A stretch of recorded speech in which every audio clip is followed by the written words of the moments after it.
Good afternoon student. आज हम लोग क्वांटम नंबर पढ़ेंगे, क्वांटम संख्याएं। तो आखिर क्या होता है और इसकी ज़रूरत कहाँ कहाँ पे पड़ती है और क्यों पड़ती है, ये अपन पढ़ना है अपन को। सबसे पहले मैं कुछ बेसिक चीज़ें थोड़ा बता देती हूँ, तो उससे आपको थोड़ा समझ में आएगा। देखिए, जैसे कि लिथियम है, लिथियम का परमाणु क्रमांक कितना होता है? 3 होता है ना। तो लिथियम के परमाणु क्रमांक 3 होता है, ये तो हम लोग 9th 10th तक पढ़ चुके हैं, लेकिन अब थोड़ा कुछ अलग है। ठीक है, लिथियम का परमाणु क्रमांक 3 है, तो हम लोग बस इसको कैसे शो करते थे, इसका इलेक्ट्रॉनिक विन्यास कैसे बताते थे? 2 और 1 ऐसा करके बता देते थे, है ना। लेकिन अब इसी चीज़ को अलग तरीके से बताना है, और वही अलग तरीके से बताने के लिए, ठीक है, जब हम लोग उसमें जो भी चीज़ यूज़ करेंगे उसमें वो क्या क्या चीज़ है, तो देखते हैं। इसमें पहले जैसे लिथियम का कितना है, परमाणु क्रमांक 3 होता है, तो हम लोग पहले 2 और 1 करके ऐसे करके इसका इलेक्ट्रॉनिक विन्यास निकाल लेते थे। ठीक है, तो अब कैसे होगा? 1s2 फिर 2s1। ठीक है, आने वाले टाइम पे इसके बाद जो नेक्स्ट टॉपिक आएगा अबाहु नियम, तो उससे हम लोग पढ़ेंगे ये वाला चीज़। तो तब तक के लिए याद रखे रहो, जैसे कि लिथियम का परमाणु क्रमांक 3 है, तो उसका जो इलेक्ट्रॉनिक विन्यास कैसे होगा? 1s2, मतलब ये जो 2 लिखा है मतलब 2 इलेक्ट्रॉन, 2s2 में 1 लिखा है मतलब 1 इलेक्ट्रॉन, तो 2 और 1 कितना हो गया? 3 हो गया, है ना। तो इस प्रकार से इलेक्ट्रॉनिक विन्यास को शो करने का तरीका है। मैं इस चीज़ को आगे बताने वाली हूँ, तो तब तक के लिए इसको स्टॉप करते हैं, थोड़ा समझ लेते हैं बस। ठीक है, तो इसकी परिभाषा देख लीजिए क्वांटम संख्याएं की। वे संख्या जो परमाणु में, ठीक है, वे संख्याएं जो परमाणु में किसी इलेक्ट्रॉन के बारे में संपूर्ण जानकारी, अर्थात उसकी एनर्जी, ठीक है, उसका स्ट्रक्चर, उसका डायरेक्शन और उसके चक्रण, ठीक है, चक्रण मतलब उसका रोटेशन, ठीक है, तो सभी क्या है, उस चीज़ को वो व्यक्त करता है। उसी संख्या को अपन क्या बोलते हैं? क्वांटम संख्या कहते हैं। ठीक है, फिर से एक बार रिपीट कर लेती हूँ।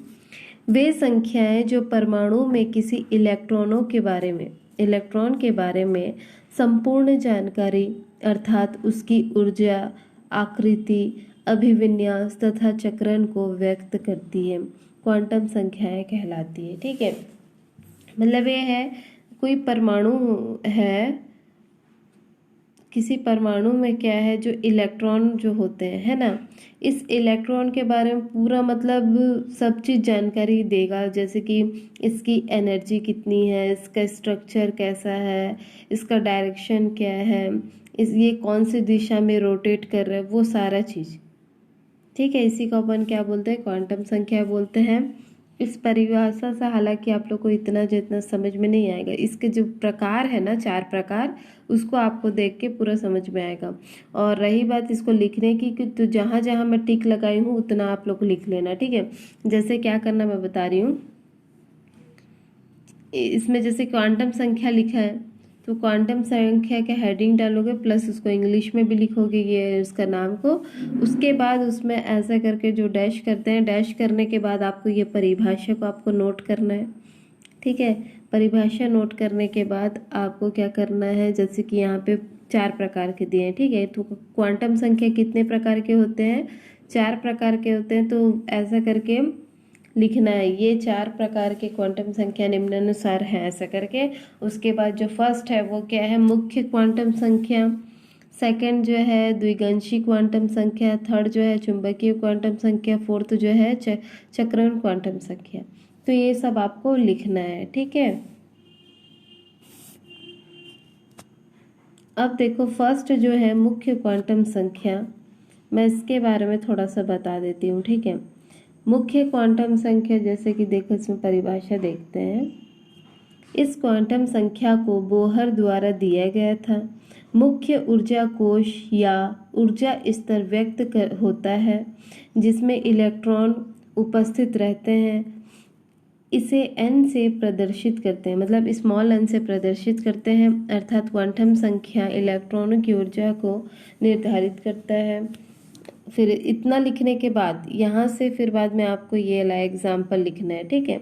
जैसे n बराबर क्या है 1, तो उसका मतलब क्या है k कोश, या फिर ऐसा ब्रैकेट में लिख के नाभिक के प्रथम कोश, ठीक है।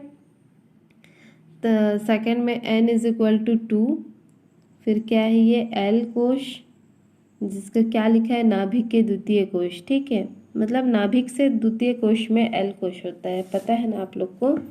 उसके बाद क्या लिखा है n बराबर 3 मतलब m कोश, n बराबर 4 मतलब n कोश। एक्चुअल में ये जो लिखा हुआ है इससे तो आप लोग को खैर समझ में थोड़ा नहीं आया होगा, क्योंकि ये नया चीज़ है ना। तो मैं इसको एक बात बताती हूँ, जो अभी मैं थोड़ी देर पहले बताई थी लिथियम का क्या होता है इलेक्ट्रॉनिक विन्यास 1s2 और क्या होता है 2s1 होता है ना। तो ये जो दिख रहा है हम लोग इसी से थोड़ा समझ लेते हैं। क्या लिखा है 1s2, ठीक है। ये जो 1s2 लिखा है इसमें के जो पहले में 1 जो लिखा है ना, s से पहले जो 1 लिखा है, तो यही क्या है, इसी को अपन मुख्य क्वांटम संख्या कहते हैं एक्चुअल में। अब इसको लेंगे तो इसमें क्या है मुख्य क्वांटम संख्या, देख के बताओ। सामने में जो 2 नंबर जो दिख रहा है इसी को अपन क्या बोलते हैं मुख्य क्वांटम संख्या, ठीक है। जो कि अगर किसी भी मतलब कॉन्फ़िगरेशन में, इलेक्ट्रॉनिक कॉन्फ़िगरेशन में अगर उसका जो फर्स्ट स्थित जो नंबर जो दिखता है, ठीक है, ये पहली बात उसके कोश को रिप्रेजेंट करता है, ठीक है। मतलब वो जो इलेक्ट्रॉन है कौन से कोश में उपस्थित है वो दर्शाता है। अभी हम लोग क्वांटम संख्या के ही जो परिभाषा उसी में देखे थे कि उसकी संपूर्ण जानकारी देता है, किसकी, इलेक्ट्रॉन की।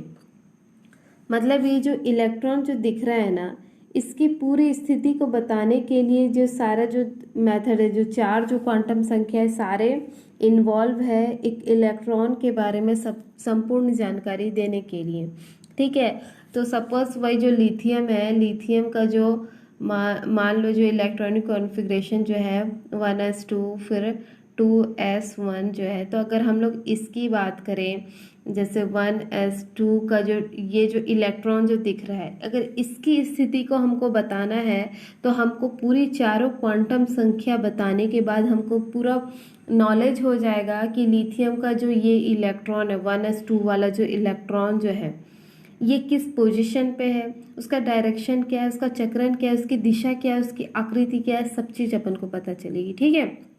तो फिलहाल जो फर्स्ट का पॉइंट जो है मुख्य क्वांटम संख्या, आपको कुछ नहीं करना है। आपको किसी चीज़ का भी अगर मुख्य क्वांटम संख्या आपको पूछे तो आप सीधा सीधा ये जो पहले जो नंबर दिया है ना 1s2 जो लिखा है, तो s2 को मत ध्यान देना, ये जो नंबर दिख रहा है सामने में 1 करके, तो यही है मुख्य क्वांटम संख्या, ठीक है। और जैसे कि इसका पूछ दिया 2s1 का अगर पूछ दिया गया है कि मुख्य क्वांटम संख्या क्या है, तो आपको सीधा ये जो 2 नंबर दिख रहा है ना ये आपको बताना है। ये एक्चुअल में 1 2 क्या रिप्रेजेंट कर रहा है, जैसे नाभिक से जो पहला कोश है फिर दूसरा कोश जो आता है, पहला कोश को अपन क्या बोलते हैं, के बोलते हैं, जिसका n बराबर कितना मान होता है 1 होता है, 1 मान होता है ना। और इसको क्या बोलते हैं, के कोश बोलते हैं। दूसरा कोश को क्या बोलते हैं, एल कोश बोलते हैं। एल कोश क्या रहता है, इसका n बराबर कितना रहता है 2 रहता है ना। तो ये जो नंबर जो दिख रहा है यही कोश को रिप्रेजेंट कर रहा है और यही है मुख्य क्वांटम संख्या। मतलब ये बता, जैसे कि एक नंबर है, ठीक है, लिथियम का क्या 1s2 आया, तो इससे ये पता चला जो ये वाला जो इलेक्ट्रॉन जो है ये के शेल में उपस्थित है, ऐसा बताया जा रहा है। कैसे पता चला अपन को के कोश में उपस्थित है करके कक्ष में, क्योंकि इसका जो 1 जो है ना, ये 1 नंबर देख के अपन को पता चल जा रहा है कि जो ये जो इलेक्ट्रॉन है ये के कक्ष में उपस्थित है करके हमको पता चलेगा, 1 सामने लिखा है तो, ठीक है। यहीं पे अगर 2 लिखा है किसी के में भी, एस में अगर सामने में 2 लिख दिया गया है, तो ये हम लोग को ये बता रहा है कि ये एल कोश में ये जो इलेक्ट्रॉन जो दिख रहा है ना, एन एस के पावर में जो 1 जो इलेक्ट्रॉन दिख रहा है, ये जो इलेक्ट्रॉन है एल सेल में उपस्थित है, ऐसा अपन को पता चलेगा। तो इसी को ही जो पता चल रहा है जो है ना नंबर से, तो इसी को अपन मुख्य क्वांटम संख्या या फिर प्रधान क्वांटम संख्या हम लोग कहते हैं, ठीक है। तो आपको यहाँ से, रुको, आपको इस जगह से इस जगह तो आपको लिखना है थ्योरी, उसके बाद आपको ये जो एग्जाम्पल दिया है ना जैसे करके, तो ये आपको लिखना है, ठीक है। अब हम लोग चलते हैं सेकंड पॉइंट पे, जिसका नाम क्या है, द्वितीय क्वांटम संख्या। तो देखिए जो सेकंड पॉइंट है ये क्या है, द्विगंशी या फिर कोणीय क्वांटम संख्या, ठीक है। एजियोमिथल और एंगुलर मोमेंटम क्वांटम नंबर, ये है सेकंड वाला। और इसकी परिभाषा थोड़ा देख लेते हैं। एक ही मुख्य कोश में कई उपकोश या उप ऊर्जा स्तर उपस्थित होते हैं। इन उपकोशों को अभिव्यक्त करने हेतु द्विगंशी क्वांटम संख्या की आवश्यकता होती है। इसे स्मॉल एल से व्यक्त किया जाता है, ठीक है। अब इसका मैं शॉर्ट फॉर्म अगर मैं बता दूं तो देखो, जब कभी मतलब देखो जो कक्षक होते हैं ना वो कितने टाइप के होते हैं। देखो पहला क्या रहता है एस, दूसरा क्या रहता है पी, फिर तीसरा क्या हो रहता है डी, फिर एफ, ठीक है। अगर एल का मान अगर 0 आएगा, ठीक है, ये क्या होते हैं, अपने कक्षक होते हैं, ठीक, इतना पता चल गया। अब देखिए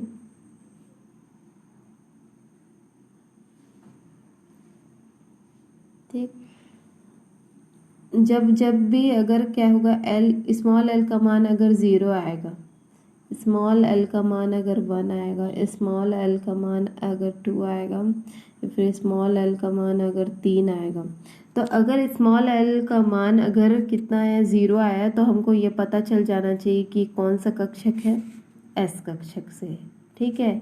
अगर 1 आएगा तो इसका मतलब होगा पी कक्षक, 2 आया मतलब डी कक्षक, और 3 आया मतलब एफ कक्षक, ठीक है। और भी इसके मतलब बता देती हूँ इससे रिलेटेड। जैसे कि आप देख पा रहे हैं कि यहाँ पे लिखा है अतः एल के कुल n मान होते हैं जो कि 0 से n-1 तक हो सकते हैं, ठीक है। अब इसको देखिए मैं बताती हूँ। जैसे कि यहाँ पे k का कोश जो होता है उसके लिए n का मान कितना होता है, 1 होता है। तो ये जो फॉर्मूला दिया है, ठीक है, n-1 करके दिया है ना, तो इसमें अगर n का मान हम लोग रखते जाएंगे तो इसका वैल्यूज निकलते जाएगा, ठीक है। n का मान यहाँ पे फर्स्ट में कितना 1 है, तो सपोज अगर ये n के मान में 1 रखेंगे और पहले से इसमें -1 दिया है, तो इसका आंसर क्या हो जाएगा, 0 हो जाएगा, ठीक है। अब यहीं पे देखिए सेकंड वाला, अगर हम लोग मान की बात करेंगे, अगर हम लोग 2 रख देंगे तो कितना हो जाएगा, n-1 में 2 - 1 हो जाएगा, तो इसका आंसर कितना होगा, 1 होगा, ठीक है। और m कोश के लिए अगर n का मान हम लोग 3 रखेंगे तो कितना हो जाएगा, इसमें आंसर आएगा 2, ठीक है। अगर वहीं पे 4 रखेंगे तो आंसर कितना आ जाएगा, 3 आ जाएगा, है ना। 1 से बस माइनस करते जाना है। तो इससे ये पता चल रहा है, इसमें आंसर क्या क्या आ रहे हैं, 0 आ रहा है, 1 आ रहा है, 2 आ रहा है, 3 आ रहा है, ठीक है, इतने आंसर आ रहे हैं। और हम लोग जानते हैं कि 0 अगर आए तो कौन सा कोश होगा, वो एस कोश होगा। अगर वो क्या होगा, 1 आया तो उसका क्या मान होगा, वो मतलब वो पी होगा, ठीक है, ये अपन को पता है। इसी से देखिए ये रिलेटेड करके दिखाया गया है इसमें। देखो जब भी क्या होगा, n बराबर 1, मतलब हम लोग n बराबर 1 किसको बोलते हैं, k कोश को बोलते हैं। और k कोश का ये मतलब है कि l बराबर 0 दिया गया है, क्योंकि हम लोगों ने n-1 में अगर हम लोग 1 रखते हैं n की जगह पे, तो कितना आंसर आता है, 0 आंसर आता है। जो कि हम लोग को ये पता है कि जो 0 होता है वो s उपकोश के लिए रिप्रेजेंट करता है ना। कक्षक कौन सा होगा, अगर 0 l का मान अगर 0 आ गया तो उसका क्या वैल्यू होगा, मतलब वो s को कक्षक है करके, ठीक है। अगर यहीं पे देखिए हम लोग n बराबर कितना रखेंगे, 2 रखेंगे, तो l का मान कितना आएगा, 2 - 1 करने पर कितना आएगा, 1 आएगा। और तो क्या होगा, इसका वैल्यू क्यों लिखा गया है, देखो l बराबर 0 to 1 लिखा गया है। ऐसा क्यों लिखा गया है, ऐसा इसीलिए लिखा गया है क्योंकि देखो इसमें 1 का मान कितना होता है, 1 का मतलब होता है पी कक्ष, ठीक है। और पी कक्ष में कितने कक्षक रहते हैं, सॉरी पी कक्षक में कितने कक्षक रहते हैं, मतलब कितने बॉक्स रहते हैं, 3 बॉक्स रहते हैं, हम लोग जानते हैं। ठीक है, तो जो ये क्या है, ये पी एक्स है, पी वाई है, पी जेड है, इतना ही पता है अपन को। ठीक है, तो सबसे सेंटर वाले को अपन 0 मानते हैं। ठीक है, लेफ्ट वाले को -1 और इसको क्या मानते हैं, +1। ठीक है, मतलब ये है -L2 क्या होता है, +L तक का सिचुएशन होता है। ठीक है, और -L इसलिए मतलब जितने नंबर्स होंगे ना, L इसलिए L का मतलब क्या है, कक्षक का नाम है ना, तो L का मान कितना आया, 1 आया है। तो एक्चुअल में जो P कक्षक होता है, L का मान अगर 1 आया है मतलब P कक्षक कितना अपन को पता चल गया। और P कक्षक में कितने बॉक्स होते हैं, 3 बॉक्स होते हैं, मतलब 3 कक्षक होते हैं। ठीक है, तो सेंटर वाला को आप कभी भी क्या करोगे, 0 करोगे, और राइट साइड पे +1 और इस साइड पे -1। ठीक है, अब यहीं पे देखो, अगर हम लोग n का मान 3 रखते हैं, ठीक है, n का मान अगर हम लोग 3 रखेंगे, n का मान 3 रखेंगे तो कितना होगा, n-1 में अगर हम लोग इसको रखेंगे तो 3 - 1 मतलब कितना आ जाएगा आंसर, अपन का 2 आ जाएगा। ठीक है, अब 2 आंसर, L बराबर 2 मतलब क्या हो सकता है, ये तो अपन पहले भी पढ़ चुके हैं। L बराबर 2 मतलब ये किसको रिप्रेजेंट करना चाहते हैं, ये D कक्षक को बताना चाहता है। और हम लोग जानते हैं कि D कक्षक कितना कितना रहता है, D कक्षक में 5 खंड होता है ना, 1 2 3 4 5। ठीक है, 5 खंड होते हैं। तो अब हम लोग को पता है कि D का मान कितना आया है, 2 आने पर ही D कक्षक की इतना पता चल गया अपन को। ठीक है, तो 2 को कैसे लिख सकते हैं, देखो 0 सबसे जो सेंटर वाला चूज करना है। देखो यहाँ पे कितने बॉक्स है, पूरे टोटल 5 बॉक्स है, 5 में से सबसे सेंटर कौन पड़ेगा, ये वाला, तो इसको 0 डालोगे। ठीक है, और इस जगह पे +1, इस जगह पे -1, इस जगह पे +2 और इस जगह पे -2। मतलब ये बॉक्सों की नाम है, मतलब ये जो अलग अलग जो बॉक्स है ना उसका नाम है। और ये मतलब उस चीज़ को जो नंबर से रिप्रेजेंट कर रहे हैं ना, ये क्यों कर रहे हैं थोड़ी देर के बाद पता चलेगा। जब हम लोग पूरा चारों क्वांटम संख्या पढ़ लेंगे ना, उसके बाद हम लोग को ये पता चलेगा कि ये नंबर्स का क्या ज़रूरत पड़ेगा आगे। ठीक है, अब देखिए जैसे कि अब इतना रख लिया है ना, अब n अगर हम लोग कितना रखे, 4 रखते हैं, तो n-1 मतलब कितना आंसर आ जाएगा, ये l का मान कितना आएगा, 3 आएगा। और l का मान 3 मतलब क्या, हम लोग क्या जानते हैं, ये f कक्षक के लिए बताया जा रहा है, ये पता है ना। और हम लोग को ये पता है जो f कक्षक जो होता है उसमें कितने खंड होते हैं, पूरे 7 होते हैं।